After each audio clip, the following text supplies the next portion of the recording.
Olá, aqui quem está falando é Nivaldo Matos, do canal Microlab Eletrônica. Eu atuo no desenvolvimento de hardware, eletrônica e tecnologia. Sejam muito bem-vindos a este vídeo. O tema de hoje é um pouco sensível, porém muito interessante. Trata-se da validade e da importância do estudo da eletrônica, considerando o panorama atual.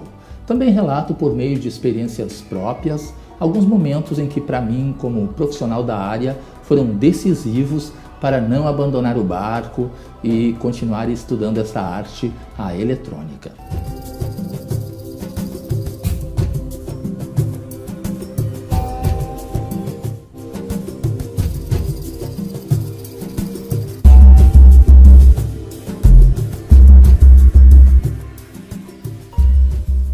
Há algum tempo eu assisti aqui no YouTube com o André do canal Meio Retrô um vídeo que pelo título me chamou a atenção.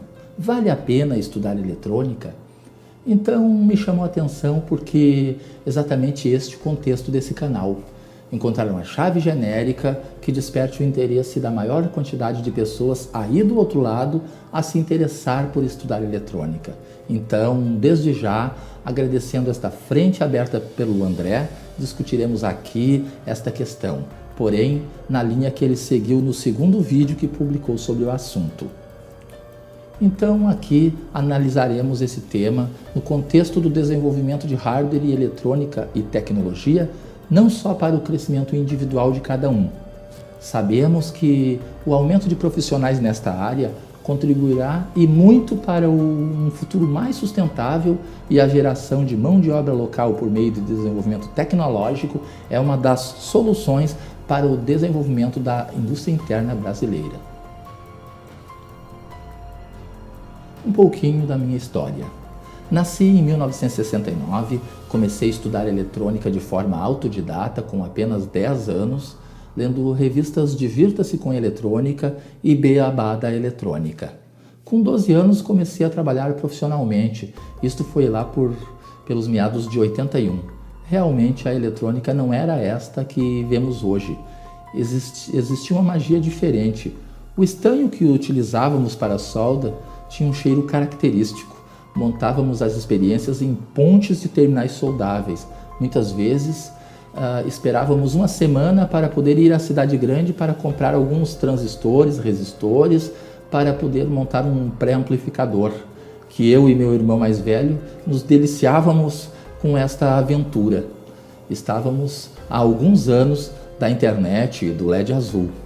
Isto significa que eu e o André vivemos praticamente na mesma época. Hoje eu tenho 49. E para contar para você um pouquinho mais como foi essa mudança da eletrônica, quando comecei a trabalhar em 1981, a eletrônica era totalmente discreta. Praticamente não existia circuitos integrados em rádios, apenas em televisores e outros aparelhos mais sofisticados. Em 89, abri minha própria oficina eletrônica, consertando de tudo. Aí foi o melhor período, eu estava no auge da manutenção. Comprei meu primeiro osciloscópio, com ele eu poderia visualizar as formas de onda dos circuitos e aquilo era fantástico. Eu estava consertando e sabendo o que estava fazendo. Para mim, em 96, já percebi as primeiras mudanças. Muitas vezes, o que eu ganhava em um aparelho de TV, eu tinha que gastar em componentes para poder cobrir a garantia de outro, que retornava com defeito em outra parte do circuito. Aí estava chegando a decadência da eletrônica. Porém, nem tudo era possível consertar em oficinas. As autorizadas cobravam caro, mas pelo menos tinham como conseguir as placas e os componentes. Aí eu estava com 27 anos. E não estava a fim de ficar consertando equipamentos, pois minha oficina era pequena e já não era mais uma atividade lucrativa.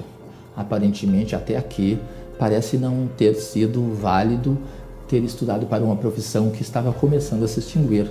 Bom, esta época eu já fazia alguns projetos eletrônicos por encomenda, pois desde o início utilizei a eletrônica como um hobby. E com isso desenvolvi a habilidade de brincar desenhando circuitos. Então decidi ficar apenas consertando som profissional, que logo também abandonei por falta de tempo, pois queria mesmo era estudar mais eletrônica, para me especializar em fazer projetos.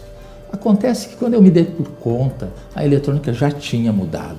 As placas eram densas de circuito integrados, dezenas de memórias EPROMs e processadores, tantos outros circuitos lógicos. Eu estava na era dos PCs ATs 286 e 386. E não me intimidei, continuei acreditando que valia a pena estudar eletrônica. Acreditava que mesmo com pouco recurso, toda essa tecnologia poderia sim ser dominada. Naquela época, a situação era bem precária para o estudante autodidata. A maior fonte de pesquisa eram as revistas. A internet estava nascendo com as BBS, mas o conteúdo para a eletrônica era escasso. Hoje o cenário é completamente diferente. Temos um mundo inesgotável de conteúdo, porém notamos que apesar de ser conteúdo free, ainda é pouco aproveitado, pois para que isso seja possível, precisamos saber que existe tal conteúdo e ter interesse em buscá-lo. Eu, como profissional de tecnologia, tenho reparado de perto um movimento nada agradável que está ocorrendo nos últimos anos. Vê se você me acompanha. Você já ouviu falar em Arduino? Eu poderia citar aqui ESP32, Raspberry Pi e dezenas de interfaces e placas para prova de conceito e desenvolvimento, prototipagem de eletrônica. A grande maioria vem da China.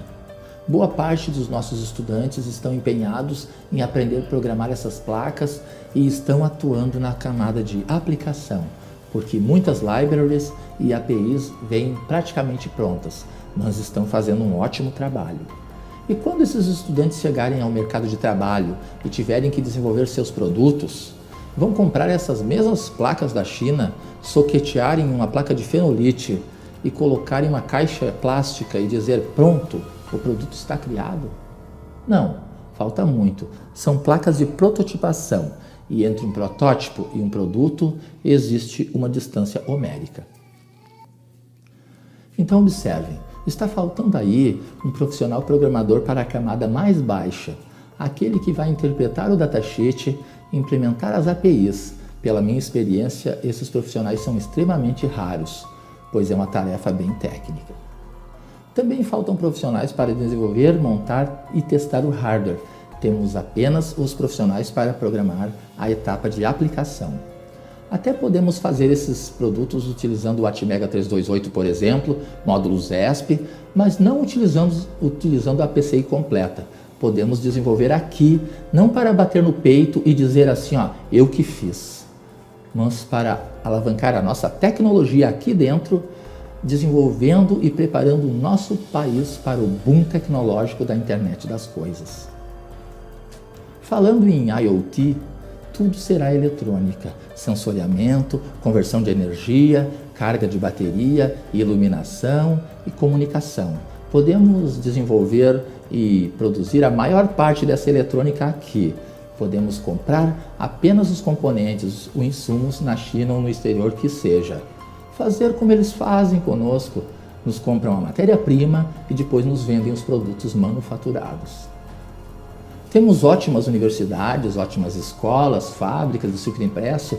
Os incentivos não são bons, mas uma coisa depende da outra. Alguém tem que chegar e negociar.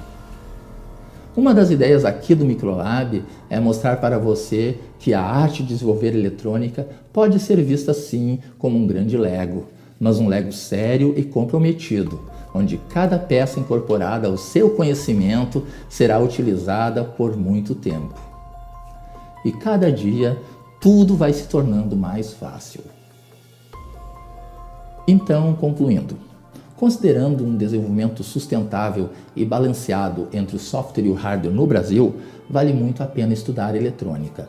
Só assim saberemos manipular com o que hoje é e será ainda muito mais comum em um futuro próximo, a eletrônica. Curta o canal, inscreva-se e deixe seu comentário aqui embaixo sobre sua opinião acerca desse assunto. responderei todos os comentários com prazer. Agradeço por ter assistido o vídeo até o final e não se esqueça de se inscrever no canal. Até mais!